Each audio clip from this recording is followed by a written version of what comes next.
Director de La Sexta W, miembro de esta familia sin censura, para hablar de los temas relevantes, de los temas importantes. Querido Luis Guillermo, ¿cómo te va? Te mando un abrazo.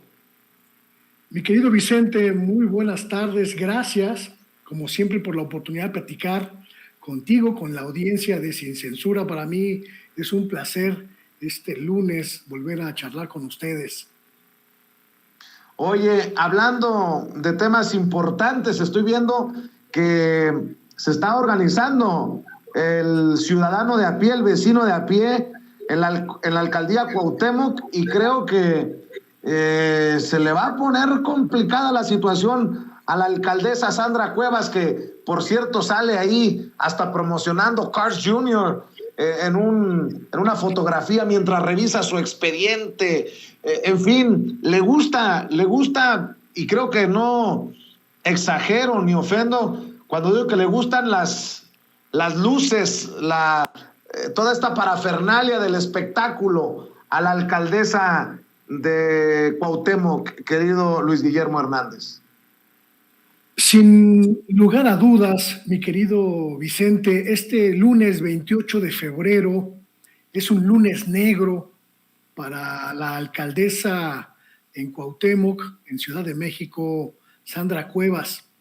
No solo es el hecho de que los vecinos, las vecinas de una de las alcaldías más importantes de la Ciudad de México, como es Cuauhtémoc, se organizaron para movilizarse y pedir su destitución, para pedir su salida de la alcaldía, hartas del autoritarismo, de este manejo, pues, llamémosle caciquil de la alcaldía, sino también, mi querido Vicente, hoy, lunes 28 de febrero, la Fiscalía General de Justicia de la Ciudad de México citó a comparecer a la alcaldesa en la denuncia penal que presentaron en su contra policías auxiliares de la Ciudad de México, quienes la acusan a Sandra Cuevas, a la alcaldesa Sandra Cuevas, de secuestro, de lesiones, de abuso de autoridad y de una circunstancia muy delicada, haberles despojado de sus equipos, haberles despojado de sus armas, haberlos invitado con engaños a la sede de la alcaldía para reclamarles su trabajo en el reordenamiento del ambulantaje en la Ciudad de México, golpearlos, amenazarlos, tratarlos con la punta del pie y mantenerlos privados de su libertad durante horas por órdenes de la alcaldesa. Esta mañana, a las 11 de la mañana, Sandra Cuevas tenía que comparecer ante la Fiscalía Capitalina para responder a estas acusaciones que hacen los policías auxiliares y además para responder a los señalamientos que hacen en su contra y de su equipo, el equipo de la alcaldía Cuauhtémoc. Sin lugar a dudas, mi querido Vicente, estamos ante un asunto sumamente delicado, porque en esta denuncia interviene no solo el asunto legal, que es lo que comento, el delito de secuestro, el delito de abuso de autoridad, sino también las cuestiones políticas. Una mujer que llegó a la alcaldía Cuauhtémoc como si llegara a su propia hacienda a mandar con los modos de las viejas heroínas de las películas de los años 50 o 40 del siglo pasado, creyendo que el ejercicio público es gritonear, apoderarse de los recursos públicos, utilizarlos como si fueran bienes personales y tratar a la gente, tratar a los servidores públicos como si fueran peones del siglo XX, peones del siglo XIX que están para obedecer órdenes o para recibir látigo si no cumplen.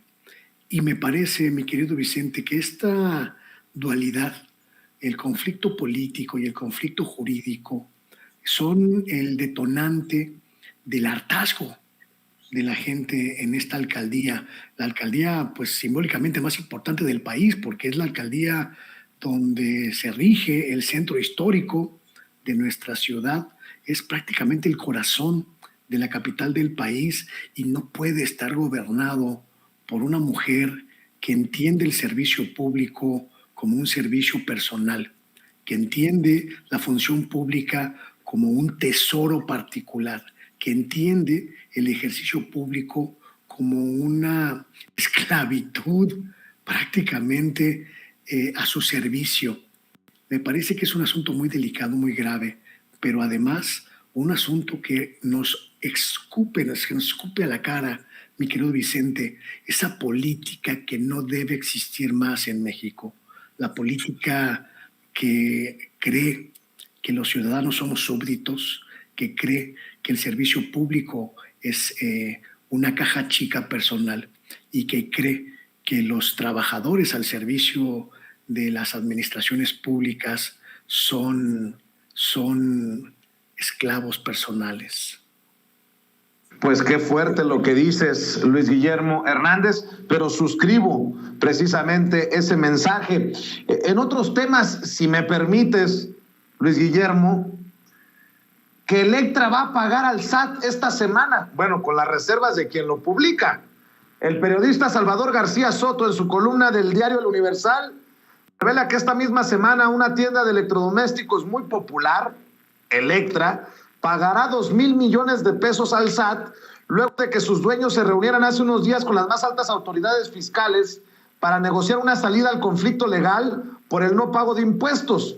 Dice que a pesar de que esa empresa y sus dueños se habían negado a pagar y habían amagado públicamente con no hacerlo, finalmente decidieron aflojar los pagos luego de que en el despacho de una alta funcionaria fiscal les dijeran muy claro y con todas sus letras: o pagan o es cárcel, no solo para los dueños, sino también para algunos miembros de la familia. Es decir, que a esos empresarios le aplicaron la misma receta que en su momento le tocó a los Alemán, que buscando un arreglo se encontraron con una respuesta dura y tajante: o pagan o es cárcel para toda la familia. Ni hablar, dice Salvador García Soto, los métodos del fisco en este gobierno serán drásticos y duros, pero de que funcionan, funcionan, y si no, verán cuando caigan los primeros 2,000 millones de pesos en los próximos días. ¿Cómo ves? Permíteme hacer una acotación a esto que comentas, mi querido Vicente. Yo estoy absolutamente convencido de que Salvador García Soto siempre miente, y cuando no miente está siendo utilizado por los muchos intereses a los que responde para golpear.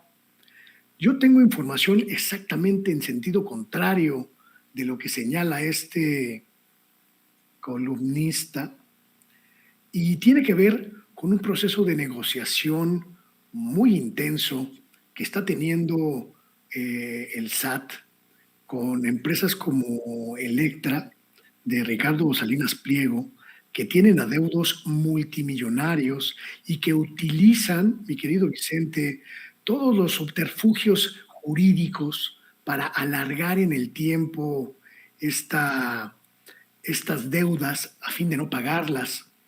Tengo información exactamente en sentido contrario de que Electra, el grupo Electra, que tiene un adeudo con el fisco superior a los 3,000 millones de pesos, solo de unas cuentas que están actualmente en litigio, ha solicitado ampliaciones de los términos jurídicos para apelar las sentencias que le ordenan pagar al fisco estos adeudos. Y también tengo información, mi querido Vicente, de que el SAT está tratando de buscar los mecanismos jurídicos para obligar a pagar a los deudores como Salinas Pliego, pero no hay en este momento todavía una resolución definitiva. No sé si mis fuentes sean distintas de las que dice tener García Soto, supongo que sí, pero desde mi punto de vista, mi querido Vicente, me parece que tiene más un ánimo de golpeteo, un ánimo de presión, un ánimo de estar tratando de dinamitar los intentos del SAT, ojo, dinamitar los intentos del SAT por llegar a acuerdos con los diferentes deudores y tratar de desbaratar las negociaciones. Es evidente, mi querido Vicente, muy, muy evidente que la encargada del SAT está trabajando prácticamente en una dinámica inédita en el gobierno mexicano, haciendo un trabajo jurídico y fiscal muy profundo. Raquel Buenrostro es una estratega de las finanzas públicas y está tratando de negociar con los empresarios que no quieren pagar.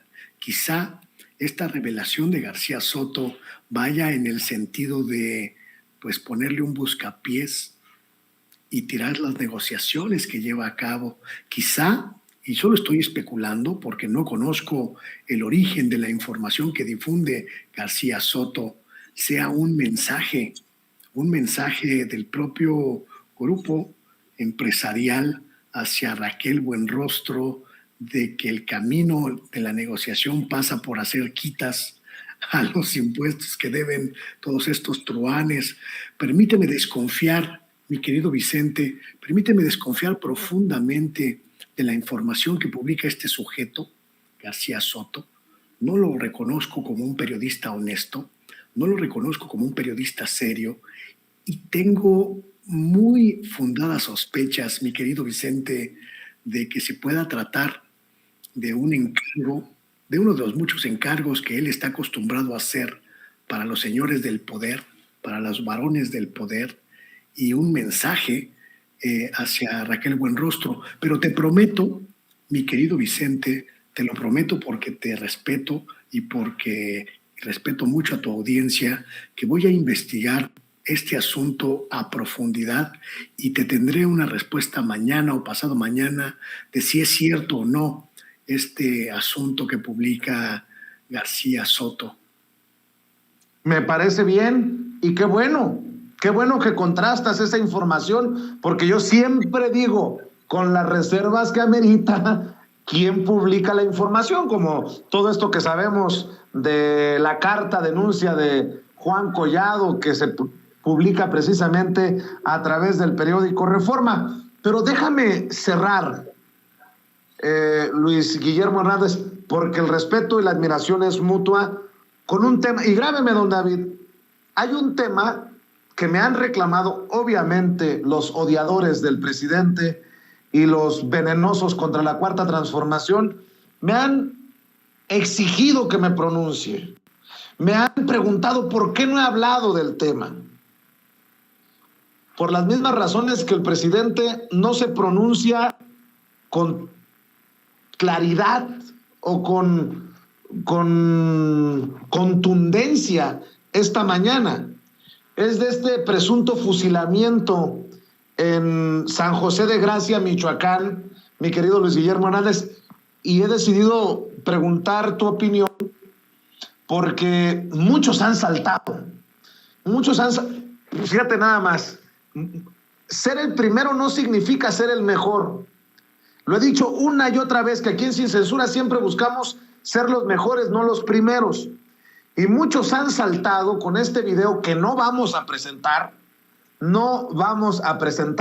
por respeto a la audiencia y a las presuntas víctimas y a los presuntos familiares de las víctimas. Este presunto fusilamiento de entre 10 y 17 personas, que ahí fue cuando empecé a dudar. Primero se hablaba de 10, luego de 17, y luego dicen que entre 10 y 17, pero ya lo vi publicado en Aristegui Noticias, en El País, por este presunto video casero, un videoaficionado que menciona, que nos deja presuntamente ver un presunto fusilamiento. Es que estoy tratando de ser muy cuidadoso con esto, Luis Guillermo, de estas personas en Michoacán durante un velorio, y la realidad es que hasta el momento la Fiscalía de Michoacán no ha encontrado cadáveres, no ha dado a conocer a ciencia cierta qué fue lo que ocurrió, y dice el presidente, ojalá no sea cierto. Y por eso no me he pronunciado, porque se trata de un caso dramático, preocupante, doloroso, de confirmarse, pero como no, creo que no existen los elementos suficientes, pues no deberíamos de opinar, porque sería una irresponsabilidad hacerlo dando por hecho que ocurrió. ¿Estoy mal o tú cómo ves la situación, mi querido Luis Guillermo Hernández?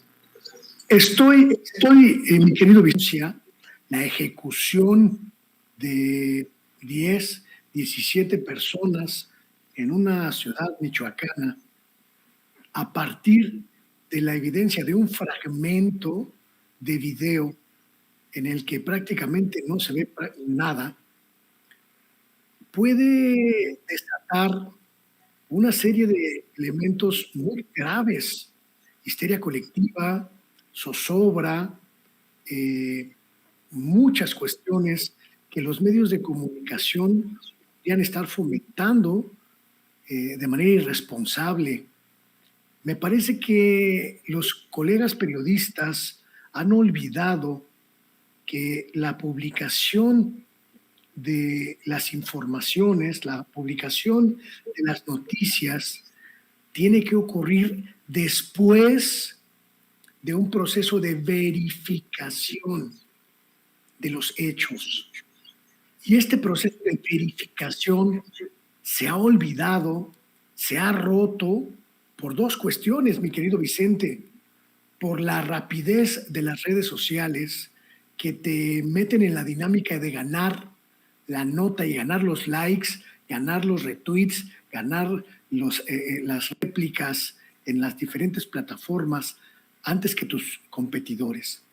Y también por el afán de golpear al gobierno en turno, en este caso al gobierno del presidente López Obrador.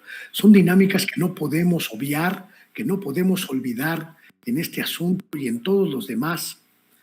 Y me parece que por el bien social, los periodistas tenemos la obligación de verificar la información que difundimos antes de difundirla, antes de publicarla. Yo me pregunto, todos estos colegas, todos estos medios que ya difundieron el video, que lo dieron como un hecho y que señalaban como hecho consumado la desaparición o la ejecución, el asesinato masivo de estas personas, ¿qué procesos de verificación tuvieron para difundirlos? ¿Qué van a hacer si se descubre que el video fue falso? Si se descubre que no ocurrió tal crimen, ¿qué va a pasar con toda esa gente que ya creyó en este asunto? No olvidemos, mi querido Vicente, no lo olvidemos nunca, que durante los años más cruentos de la inseguridad en México, uno de los principales elementos, una de las principales estrategias, principalmente del crimen organizado, fue sembrar temor a partir de asuntos falsos, de noticias falsas como esta, que se difundían para atemorizar a la gente, para atemorizar a los pueblos. Yo invito a la gente a que busque en las plataformas, en YouTube, los videos de cómo se corrían los rumores de asesinatos, de masacres en lugares como Tamaulipas, Veracruz,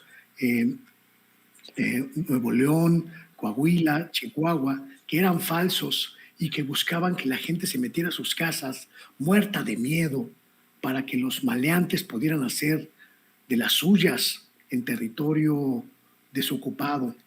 Yo invito a la gente a recordar que una de las principales estrategias del crimen es el miedo, y que esa estrategia se cumple a partir de los medios que se prestan a difundir este tipo de mensajes sin verificarlos, sin contrastarlos, sin documentarlos fehacientemente. Coincido contigo, tenemos que ser responsables. Si ocurrió esta masacre, tendríamos que esperar a que las autoridades, a que las evidencias, a que la sociedad manifestara pruebas claras de que ocurrió y entonces denunciarlas. Pero si no existen esas pruebas fehacientes, mi querido Vicente, solo contribuimos a la desinformación, solo contribuimos al terror, solo contribuimos a que uno de los bandos imponga su narrativa de violencia. Coincido con el presidente de la República. Ojalá esto no haya ocurrido así, ojalá sea falso, pero hasta este momento, hasta la 1 de la tarde del lunes 28 de febrero, todos los indicios parecen apuntar a que no ocurrió tal tragedia en las dimensiones en las que se denunció en los medios de comunicación y que posiblemente se trate de una guerra psicológica. Ojo, posiblemente se trate de una guerra psicológica que busca infundir miedo y que busca infundir ánimos adversos al gobierno de Michoacán. Pues no me sorprende que haya personajes como Javier Lozano, por ejemplo, el Saco de Pus, que publique fotografías o capturas de pantalla de lo que informa o desinforma el periódico Reforma, La Razón, Ovaciones, o también hay que decir la Organización Editorial Mexicana. Fusilan a 17 en velorio, atacan en Michoacán, culpan al cártel Jalisco Nueva Generación. Fíjense ya, hasta culpando. ¿Quién sabe? Pero eso es lo que publica el Reforma. Grupo forma víctimas y las ejecuta durante un funeral en Michoacán. Fusilan a 17 hombres en un velorio en Michoacán, los sacan y los forman en la pared. Fusilados, como la alarma, fusilados, con las manos en la nuca y parados frente a una casa, comando armado asesina al menos a 17 personas en Michoacán. Y por su parte el presidente dice: deseo con toda mi alma que no sea como lo dieron a conocer acerca de esta noticia. Ojalá que no sea cierto, dice el presidente.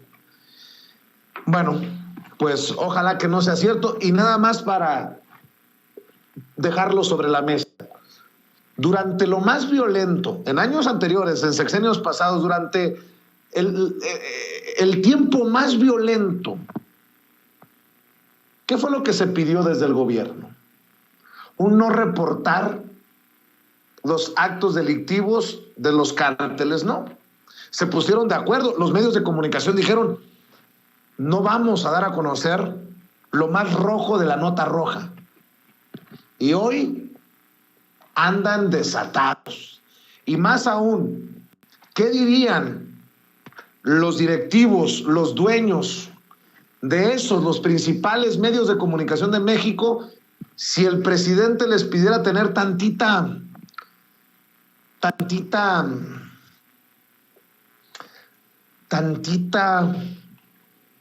cordura a la hora de reportar, para no asustar y para no generar este impacto psicológico del que habla Luis Guillermo Hernández? Uy, lo tacharían de censurador, ¿no?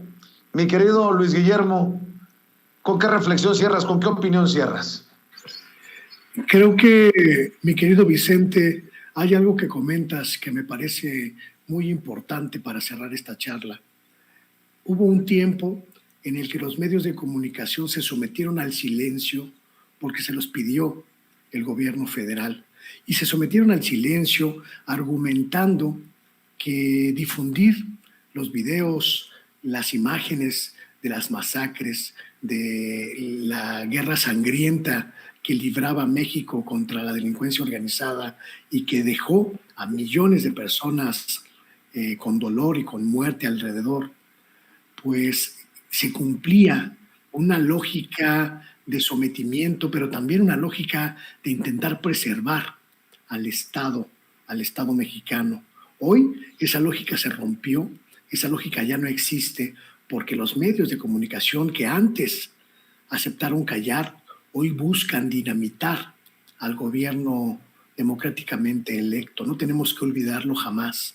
Estos medios que antes callaban la violencia, hoy buscan exacerbarla al límite para que la gente asuma que este es un desgobierno, que este es un Estado fallido, como lo fue en el pasado. y no van a tener ningún recato, mi querido Vicente, para difundir esa idea, para propagar esa idea y para intensificar esa idea. Por eso yo llamo a la gente que nos ve a que sea completamente cautelosa con toda la información que procede de los medios tradicionales. Por eso te dije, mi querido Vicente, que no creo en lo que publicó el columnista chayotero del que hablábamos hace un momento.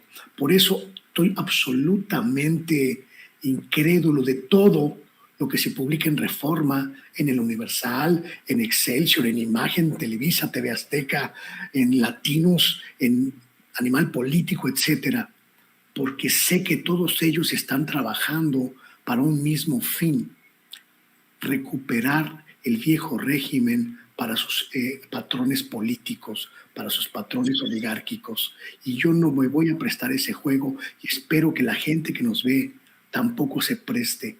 Abramos los ojos, mi querido Vicente, abramos muy bien los ojos, porque la mentira es una de las principales armas contra las que estamos combatiendo la ciudadanía libre en estos momentos. Mi querido Luis Guillermo, siempre importante platicar contigo de las noticias, de los temas de coyuntura. ¿Por qué no cerramos invitando a la gente para que te apoye, para que esté al pendiente de lo que publicas en tu canal de YouTube y obviamente en tus redes sociales, que no me pierdo tus comentarios brutalmente honestos?